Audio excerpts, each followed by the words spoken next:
Бул Бишкектеги биогаз өндүрүүчү Flight коомдук фондунун иштегенине көп эле жыл болду. Шаардын четинде жайгашкан биогаз өндүрүүчү базага ири ашканалардан тамак аш калдыктарын атайын таштаганы келишет.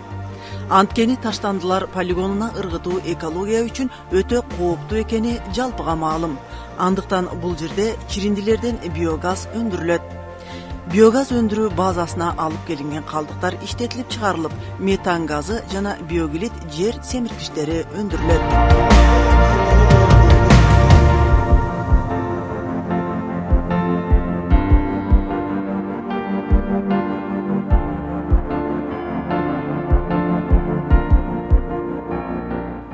Негизи бул айыл чарба жаатында өтө эле көп жетишкендиктер бар да, көп технологиялар бар. Ошо кандайдыр бир деңгээлде айыл чарбасына өзүбүз пайда алып келебиз. Өзүбүздүн өндүрүп аткан продукцияларга кандай жардам бере алабыз? Жана деградация болуп аткан, бузулуп аткан жерлерибизден, андан сырткары ошо жер семирткич бере албай жаткан жерлерге кандай эффективдүү жер семирткичтерди бере алабыз деген маселелер туулат да.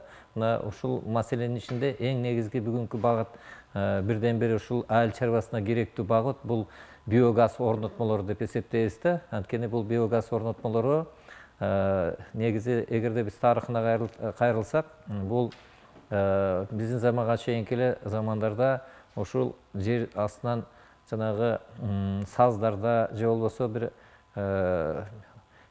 чиринди таштанды жерлерде дагы ушул газдардын чыкканын эл байкап калган. Мына ошолордун баардыгына тең өзүнчө жөнөкөйлөштүрүлгөн ыкмаларды колдонуп, ушул газ колдонууну, биогазды үйрөнүп келишкен да. Эми бүгүнкү күндө биогаз установкалары болсо, мына биздин Кыргызстанда 90-жылдардан бери ушул иштелип келатат. Бул биогаз деген эмне негизи? Негизи бул биогаз деген органикалык заттардын баардыгын калган, же болбосо кык, ошонун ичинде мына өсүмдүктүн калдыктары болобу, тамак аштын калдыктары болобу, жана атайын өстүрүлүп ушуларга берүүчү ар кандай өсүмдүктөрдү дагы колдонуп, биз ошол биогаз ала алабыз да. Бул биогазды кандай жол менен алат? Эң негизгиси биогаз бул таштанды, чиринди, жанагындай кыктын, же болбосо баардык нерселердин баардыгын тең чиришине өзгөчө бактериялар иштейт. Бул бактериялар иштегенде ошол калдыктарды колдонуп аткан мезгилде газ чыгат. Мына ошол газдардын баардыгын тең топтоп, ошол газды бүгүнкү күндө жакшы багыттарда колдонсок болот да. Мына бул саясат негизи чет мамлекеттерде ирилештирилген чоң биогаз орнотмолорун колдонуп атышат. Мына ошолордун ичинен бир четинен газды алса, отун катары, экинчиси свет өндүрүп атат. Андан сырткары дагы эң негизгиси айыл чарбасына керектүү жер семирткичтерди алынып атат. Мына бул жер семирткичтер болсо биздин талааларга бүгүнкү күндө өтө керек. Анын үстүндө бул жер семирткичтерди дагы кандай колдонуш керек, ошону кандай ыкмалары бар, эмне деген техникалары бар, мына ошолордун баардыгын тең толук түшүндүрүп айтып кетейин силерге.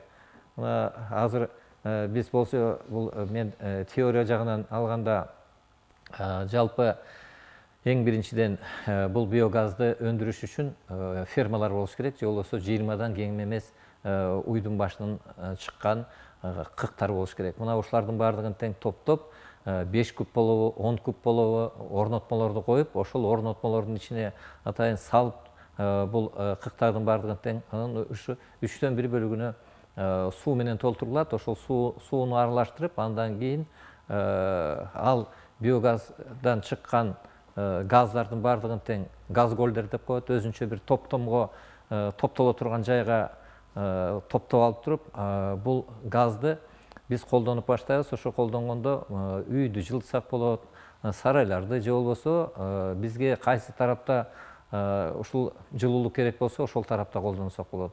Мына тамак аш жасай турган болуп калсак дагы ушул биогаздын колдонсок болот. Эң негизгиси биогаздын кыктардын чириндилери бул иштелип бактериялар ушул кайра иштетип жаткан мезгилде бул кыктардын баардыгынын ичиндеги патогендүү микрофлора деп коебуз, же болбосо оору жугуза турган бактериялар, мына ушулардын баардыгы тең өлөт. Ошол биогаздын ичиндеги кыктын гельминттери болсо, же ар кандай мындай бир жагымсыз заттар болсо, ошолордун баардыгы жана микроорганизмдердин иштешинен баардыгы жоголот дагы жер семиткич, экологиялык таза жер семиткич болуп чыгат.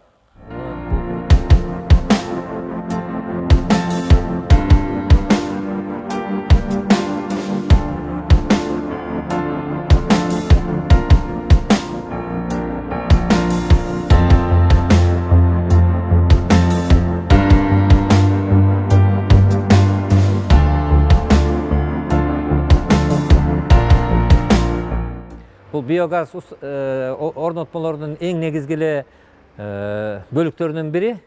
Мына сиздер көрүп аткан бул бирден бири айта турган нерсебиз. Бул жерде бул биогаз орнотпосунда чириндилерден же болбосо тамак аштын калдыктарынан жасала турган биогазда. Мына бул жерге сырттан келген бүт тамак аштын баардыгы тең ушул жерге салынат. Ошонун ичинде сөөк да болуп калышы мүмкүн, башка болушу мүмкүн. Ушулардын баардыгы ушул жерден талкаланып, мына бул топтоло турган жай бар. Мына ушул топтоло турган жайга түшүлөт дагы. Бул жерден эң негизгиси топтолуп туруп, бул ичинде резервуар бар, резервуар, реактор деп коебуз. Мына ошо реакторго топтолот да булардын баардыгы. Эң негизгиси биз сырттан жанагы болгон тамак аштын калдыктарынын баардыгы тең ушул жерге келип түшөт. Ушул жерге келип түшкөндөн кийин буга биз даярдык көрөбүз. Даярдык көргөндө ошол массага суу куябыз.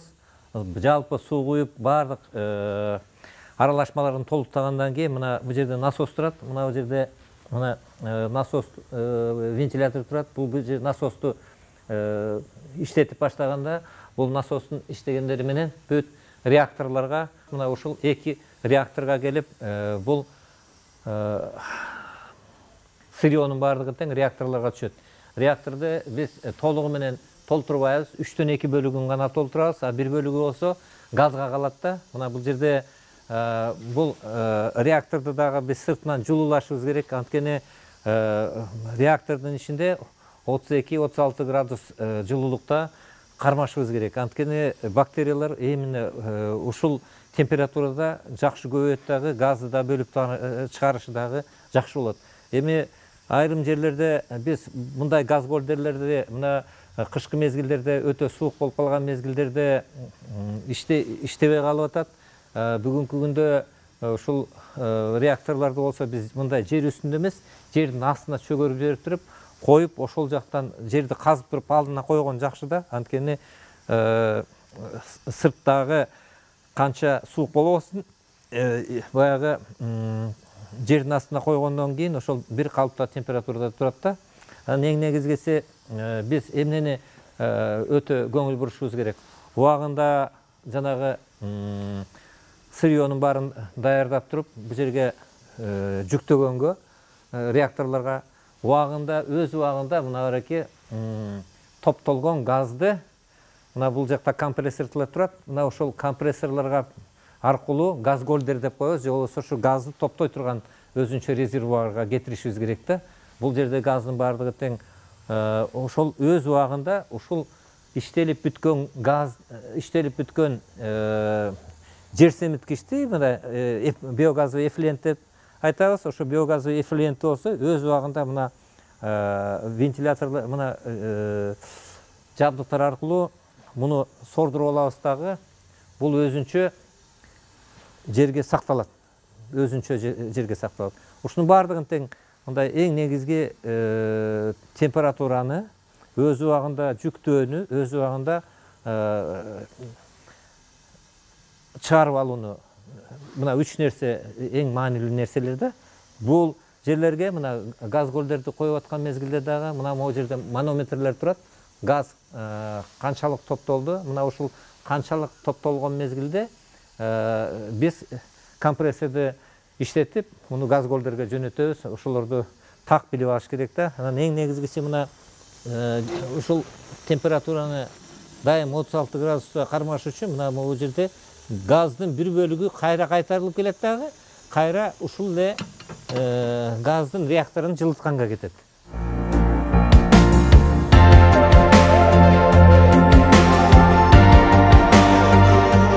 Реактордан топтолуп чыккан газды мына бул компрессорлор турат. Ошо компрессорлор аркылуу мына жерде газ тигил жактан чыгып жаткан мезгилде ошо газдын ичинде дагы буулар болот. Андан сырткары мунун ичинде дагы керексиз күкүрт газы болот.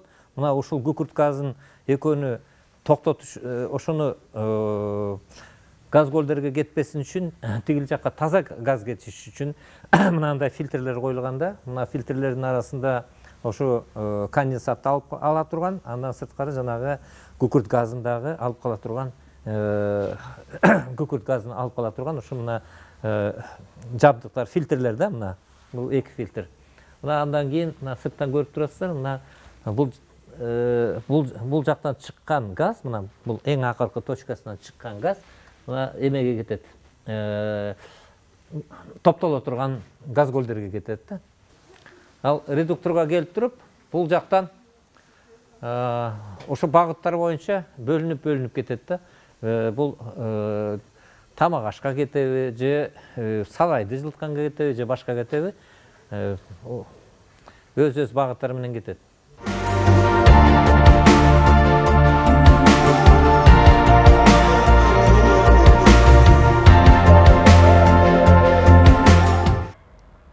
Бул ошол газды топтой турган газ көлдөр деп коебуз.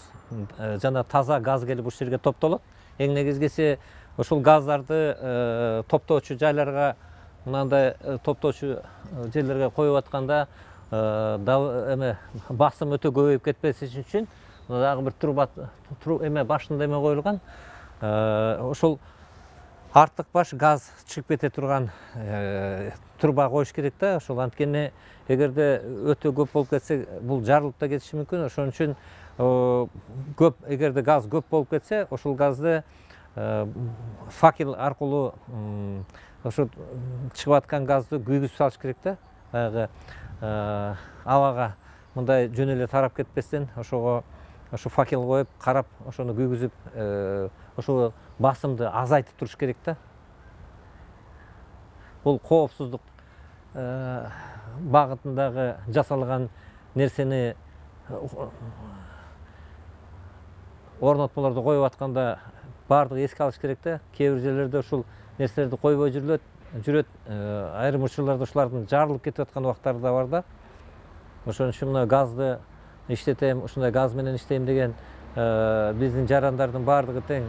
Ушул газ, биогазды кандай жасайт, кандай шарттары бар, ушулардын баардыгын тең окуудан өтүп, андан кийин өзү жасаса дагы, ошол газ менен иштей турган жарандар болсо дагы коопсуздук маселеси жана булардын толук кандай, кайсы бөлүгү кандай иштейт, кандай жасаш керек, ушулардын баардыгын тең окуу сабактарын өтүп, мындай инструктаж алыш керек да. Ушул инструктаж албаса болбойт. Анткени биз ушу көпчүлүк жерлерде барган убакытта мына кандай маселелер болуп калып атты. Мына газды жасайбыз дейт, газды газ көлдөр же болбосо тиги реактор, ушулардын баардыгы газ чыкпагандай аябай шовтордун баардыгы тең сваркаланыш керек да, жакшылап.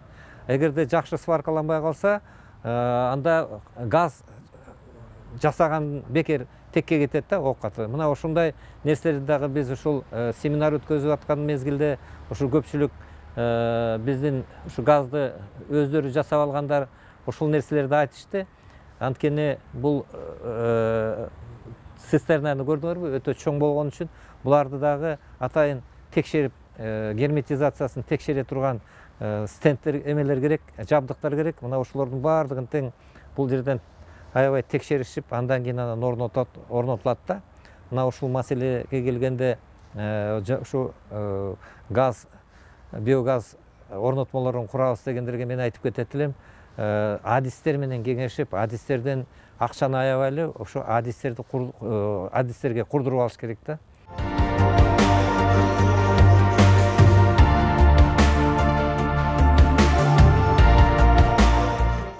Мына негизи биогаздын реактордан иштеп чыккан газды өз убагында момундай чоң цистерналарга жөнөтүп алыш керек дагы. Ушул цистернада жанагы иштелип чыккан жер семиткич бар да, мындай суюк жер семиткич. Муну суюк жер семиткич бул биогаздын ичинде иштелгенде эч кандай жыты жок абалга алып келиш керек. Кээ бир убактарда бул биогаздан чыгып аткан мындай жер семиткич, өңүндө көрүп атасыңар, бул кадимки эле суюктуктай көрүнгөнү менен бул аябай активдүү, топуракка керектүү заттардын баардыгы тең ушул топтолгон да. Мына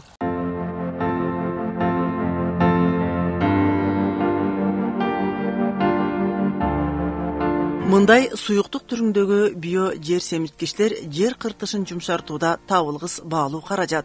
Анын 1 литрине 50 литр суу куюп, айдоо аянтына чачуу айыл чарбасындагы мөмөлөрдүн таза тунук болуусуна шарт түзөт. Биоглит башка жер семиткичтерден алда канча сиңиримдүү экенин фермерлер айтышат. Учурда бул багытта эксперимент жасалып аныкталган.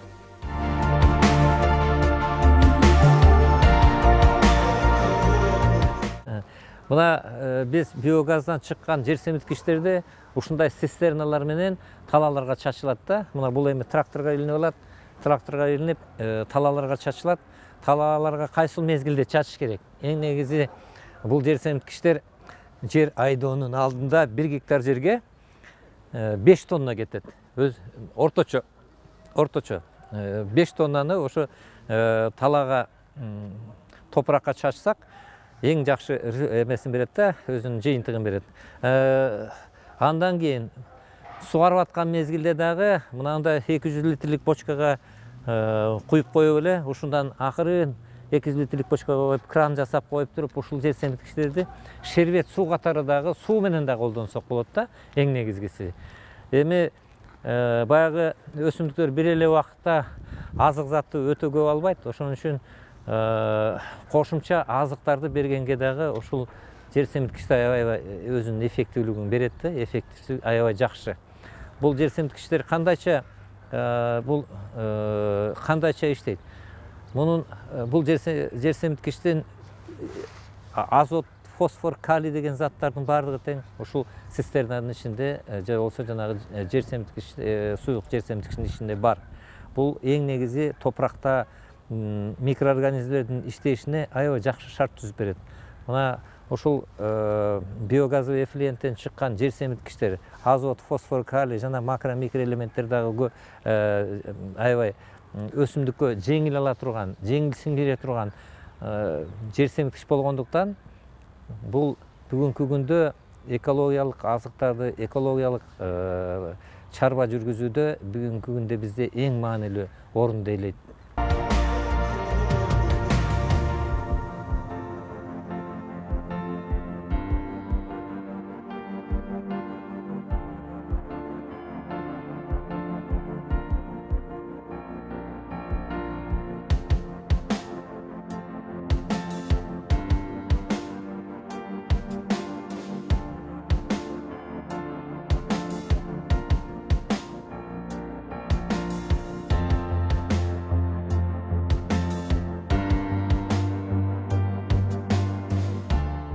Жалпысынан айтканда бул биогаз орнотмолору бүгүнкү күндө айыл чарбасына эң керектүү жер семиткич чыгат. Мына ошол биз тажрыйба же болбосо көргөзмө талааларда жер семиткичтерди берген түшүмдөр 20%дан 50%га чейин өзүнүн эффектүүлүгүн көрсөтүп атат да. То есть мындайча айтканда контролго салыштырмалуу 2 эсе түшүмдү көп берип атат. Андан сырткары бул биогаздан чыккан газ үйдө жылытканга, тамак аш жасаганга колдонулуп атат.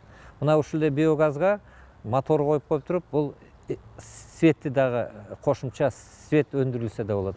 Мына бир эле мезгилде жер семиткич маселеси, электр жарыгы, электр энергиясы, андан сырткары жылуулук, газ дагы алганга мүмкүнчүлүк бар. Мунун баардыгы тең өзүбүздүн эле үй шартыбызда жасасак болот бул нерселердин баардыгын тең.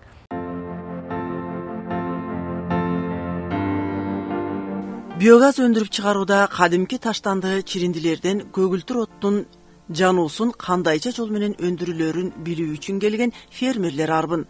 Алар үчүн атайын тренинг өтүүчү кааналар уюштурулуп, айыл жеринде биогаз системасын орнотуу жолдору менен тааныштырылат.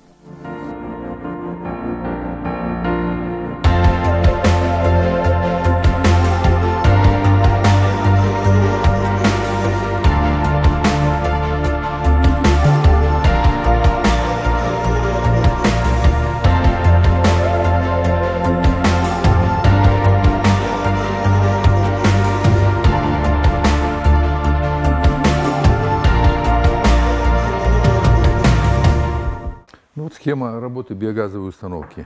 Это вот животноводческий комплекс. Бул сиздер көрүп турган көргөзмө курал айыл шартында мал чарбасы менен алектенген фермерлерге абдан эле ыңгайлуу. Анткени жайлоолорго биогаз түтүктөрүн орнотуп, аны өндүрүүгө толук мүмкүнчүлүктөр бар. Андыктан кеп-кеңеш сурагандарга биогаз системаларын кантип орнотуу керек экендиги жана анын эрежелерин толук түшүндүрүп берүүгө даярбыз. Мындай ыкмалар айлана чөйрөнү таштандылардан арылтууга өбөлгө болот. Учурда тоо этектеринде жашаган фермерлерден суроо талаптар бар.